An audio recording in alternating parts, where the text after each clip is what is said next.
Hi everyone, I'm Spartacus Olsson, and this is the first episode of Out of the Foxholes, our World War II Q&A format where we answer your questions.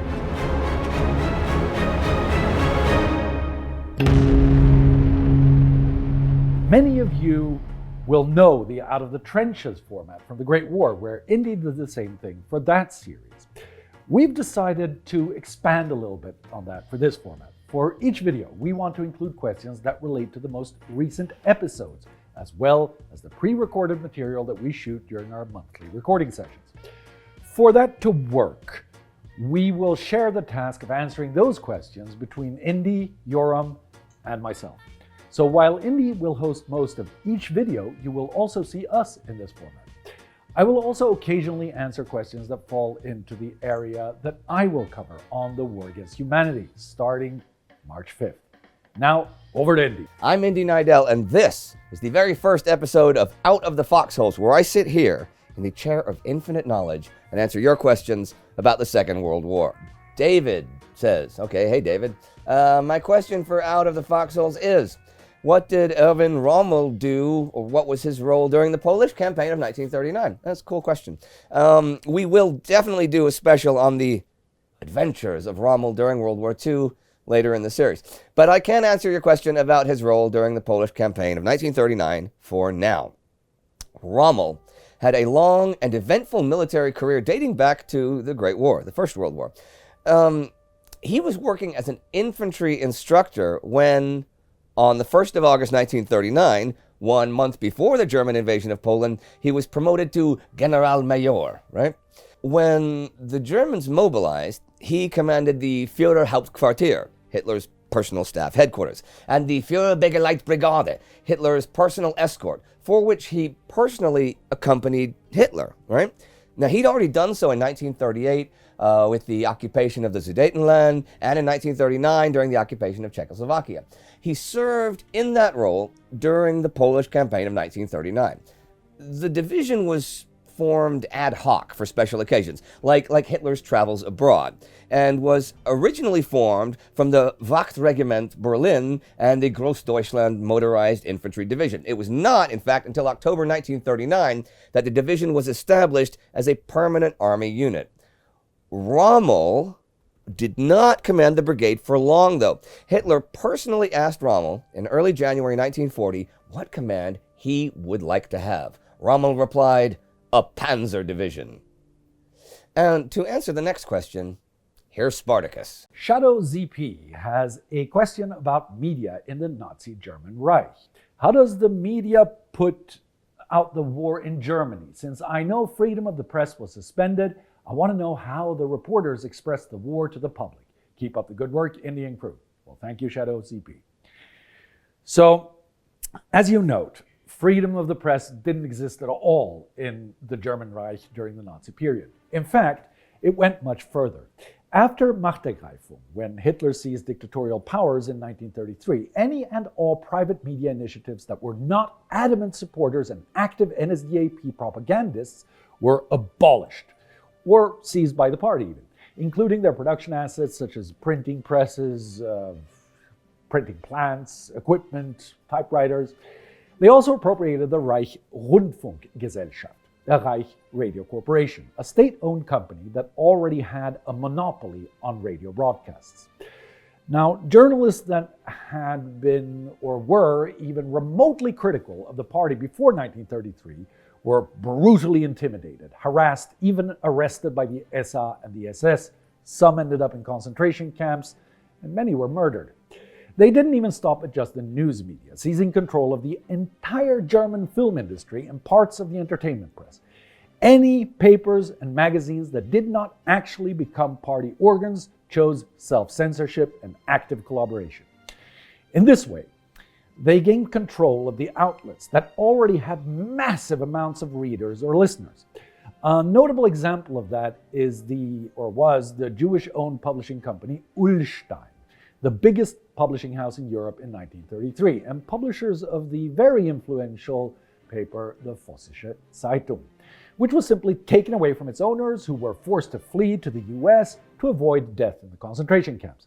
So now, The Nazi Party had a perfect way of keeping the news on message, and they did.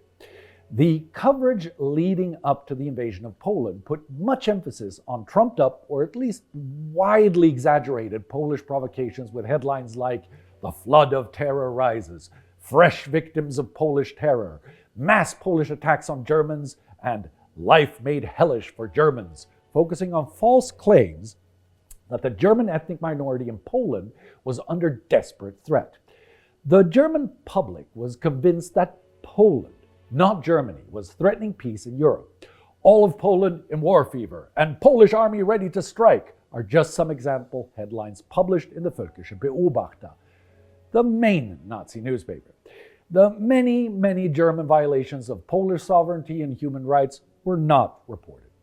And all of this had been anticipated for a long time by Joseph Goebbels. Well, not Joseph Goebbels alone. He had help from people like Alfred Hugenberg and Rosenberg and a lot of others. But in any case, by now, Goebbels was Reich Minister of Propaganda, and he set his plans into motion at the moment that Machtergreifung started. Not only did he take over existing media outlets, he expanded the already high media penetration in Germany by, for instance, creating the Volksempfänger, an affordable small radio so that every German household could soon have a radio. What was in effect nothing else than a loudspeaker for the Nazi Party in everyone's living room. With the outbreak of war, listening to foreign radio became a crime that was in extreme cases punishable by death. This is what Albert Speer, Hitler's architect and Reichsminister of Armaments and War Production during the war, had to say about it all at his final statements before the Nuremberg Tribunal after the war. Hitler's dictatorship differed in one fundamental point from all its predecessors in history. His was the first dictatorship in the present period of modern technical development, a dictatorship which made the complete use of all technical means for domination of its own country.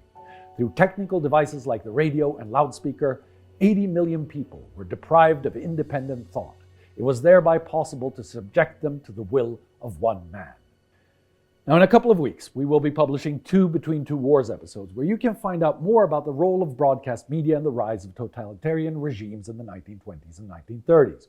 We will also be covering this aspect of World War II continuously in War Against Humanity, our World War II subseries that I will write and host, which premieres on March 5th this year. Now, under our most recent videos, and in fact since our first video on the Winter War, there has been a sometimes heated debate about the question if the Winter War was a success for Finland or if they simply lost and had to accept the Soviet terms.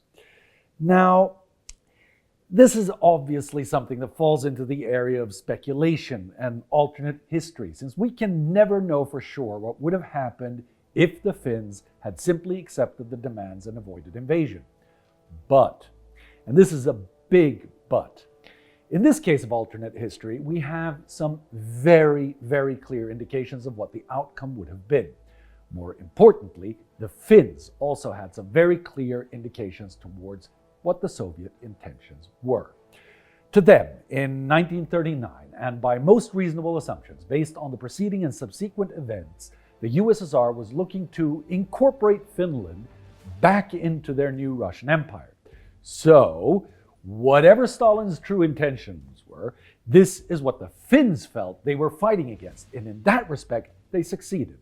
Well, it wasn't really a done deal until the continuation war ended and Finland joined the Allies with their sovereignty intact, but that is something we will only get to in a few years. So what was this writing on the wall? First of all, there was the secret protocol of the Molotov-Ribbentrop Pact. Although the Finns didn't have the protocol itself, it was a fairly well-known secret in intelligence circles, which reads, "In the event of territorial political reorganization of the districts making up the Baltic states, Finland, Estonia, Latvia, Lithuania, the northern border of Lithuania is simultaneously the border of the spheres of interest of Germany and the USSR." Spheres of interest can be interpreted, of course, but if you look at the subsequent events in the other 3 nations mentioned, it is safe to assume that it means annexation. But there's more. In 1939, there were much clearer indications for the Finns. They themselves had fought a bloody civil war some 20 years before where the Bolshevik side was supported by the Russians. There were similar events in Belarus and Ukraine, well, in many part of what became the USSR, as a matter of fact, but in any case. But these independent movements were defeated by Russian-backed Bolsheviks, often supported by the actual Red Army, who created Moscow-directed puppet regimes, who eventually chose to join the USSR. Last but not least, Stalin, Lenin, and Trotsky had publicly expressed their goals to expand the Socialist International, and Stalin had even made very clear that he wanted the borders of Bolshevik Russia to be the borders of the Russian Empire before the Brest-Litovsk Treaty of 1918. Lenin tricked him by creating the USSR to stop his idea of a new greater socialist empire. You can learn more about that in our Between Two Wars series about Lenin's death. There's a link in the description. In any case, by 1939, Stalin had, for all practical purposes, undone Lenin's attempt to create a decentralized socialist union and achieved a de facto Russian-dominated paper federation under his autocratic rule. And if there was any doubt about his intentions to force Finland into that construct before the invasion, these doubts were shattered in the moment that Moscow put together the puppet Kuusinen government and recognized them as the true government of Finland. So in sum, although we will never know for certain, it is pretty safe to assume that had Finland avoided war by accepting the Russian terms already in the autumn of 1939, Finland would probably once again have become part of a new version of the Russian Empire. Now, back to Indy. Bodo from the TimeGhost intelligence service. Cool. Writes, Indy, big fan from Australia. Can you tell us a little about how the Polish resistance was set up after the fall of Warsaw? The Polish resistance movement was set up quite rapidly after the invasion of Poland, pretty much simultaneously with the establishment of the government in exile in France, right? On September 17th, when the Soviets invaded eastern Poland, the government fled to Romania, the Polish government. Now, they were interned there, but Władysław Sikorski, who did not hold any office at the time, managed to flee to France, where he set up the new Polish government in exile, as we saw in our episodes covering September 1939. Then, on September 27th, Major General Stefan Tokarzewski secretly, though the mayor of Warsaw was in on it, set up the Clandestine Service for the Victory of Poland, or SZP. He formed a general staff and a political council, made up of representatives from parties from the entire political spectrum, actually. These formed the core of a secret army founded exclusively on local initiative, right? The SZP established three basic goals. First, the struggle against the occupation. Then, the restoration of Poland and its pre-war boundaries. And finally, the establishment of a government structure in that homeland. Meanwhile, in Paris, Sikorski was named the commander-in-chief of the Polish Armed Forces on November 7th. He was dissatisfied with Tokarzewski and wanted to form his own structure for a Polish underground. So he appointed General Sosnkowski as deputy commander of the Polish Armed Forces and leader of all underground forces in Poland, bypassing Tokarzewski and continuing the SZP as the Union of Armed Struggle, or ZWZ, right? On December 1st, Sosnkowski and Sikorski sent Instruction Number 1 to the Polish underground, outlining the doctrine of the Polish underground. The ZWZ would establish centers in the whole of occupied Poland to raise morale, while the primary task would be to prepare for a general uprising. They had to build an underground army, and, until Germany's collapse or an Allied invasion was certain, keep busy with intelligence gathering, sabotage, and diversion. Meanwhile, the army will stockpile weapons and recruit and train soldiers for when this general uprising becomes imminent. This all sounds nice in theory, but the actual creation of a resistance organization is a lot more difficult. They're not only facing the problem of setting up the clandestine army, the intellectuals have the problem of evading the SS and going underground even before they join the resistance. Germany is actively assassinating and arresting all intellectuals they can find, which makes it that much harder for the resistance movement to be set up. Well, that's all for today, but thinking about the Polish campaign of 1939, if you'd like to learn more about an earlier war that Poland was involved in, you can check out our Between Two Wars episode about the Polish-Soviet War right here. If you have a question of your own for Out of the Foxholes, do not just write it in the comments, but submit it on our TimeGhost community forum. The link is in the description. Also is the link to our Patreon page where you can support us financially and join the TimeGhost army. Do not forget to subscribe. See you next time.